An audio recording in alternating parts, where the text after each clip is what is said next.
Hi hello எல்லோரும் எப்படி இருக்கீங்க? நான் ரொம்ப நல்லா இருக்கேன். நீங்களும் நல்லா இருப்பீங்கன்னு நான் நம்புகிறேன். இன்றைக்கி நம்ம கிச்சனில் பார்த்திங்கன்னா என்ன சமையல்னு பார்த்திங்கன்னா சமையல் இல்லை, சும்மா ஒரு ஸ்நாக்ஸ் மாதிரியும் வச்சுக்கலாம். நம்ம கிச்சனில் இன்றைக்கி நம்ம என்ன செய்ய போகிறோம்னு பார்த்திங்கன்னா கஸ்டர்ட் ஃப்ரூட் சாலட் தான் செய்ய போகிறோம். என்னோடய குழந்தைங்களுக்கு அது ரொம்பவே பிடிக்கும்.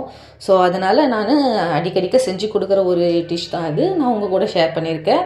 உங்களுக்கு இந்த டிஷ் பிடிச்சிருந்தா கமெண்ட் பாக்ஸில் வந்து கமெண்ட் பண்ணுங்கள். ப்ளீஸ் என்னோடய சேனலை சப்ஸ்கிரைப் பண்ணி லைக் பண்ணிவிடுங்க. இப்போ நம்ம எப்படி செய்யலான்னு பார்க்கலாம் வாங்க.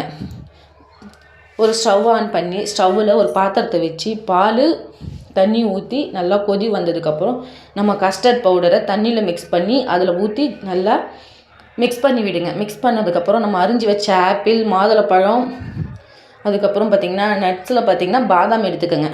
இதெல்லாம் துருவி வச்சு ஒன் பை ஒன்னாக அதில் மிக்ஸ் பண்ணிகிட்டே வந்தீங்கன்னா கொஞ்சம் நல்லா கட்டியாக ஆரம்பிக்கும். அந்த ஸ்டேஜில் பார்த்தீங்கன்னா கொஞ்சம் சர்க்கரையை வந்து ஆட் பண்ணி நல்லா மிக்ஸ் பண்ணி விட்டிங்கன்னா இன்னும் நல்லா கட்டியாகும். நம்ம இதில் எக்ஸ்ட்ரா 2 ஐட்டம் ஆட் பண்ணியிருக்கோம். என்னென்னு பார்த்தீங்கன்னா சேமியா வித் பாதாம் லிக்விடு. இது கொஞ்சம் டேஸ்ட்டை கொஞ்சம் அதிகமாக எடுத்து கொடுக்குன்றதுனால அதை ஆட் பண்ணியிருக்கேன். பாதாம் ரொம்ப யூஸ் பண்ணாதீங்க லிக்விடு. நான் ரேர் தான், கொஞ்சம் இது யூஸ் பண்ணுறது ரேர் தான். என்னோடய சேனலை பிடிச்சிருந்தா ப்ளீஸ் லைக் பண்ணுங்கள், சப்ஸ்கிரைப் பண்ணுங்கள், கமெண்ட் பண்ணுங்கள். தேங்க்யூ வாட்சிங் ஃபார் வீடியோ. Bye bye.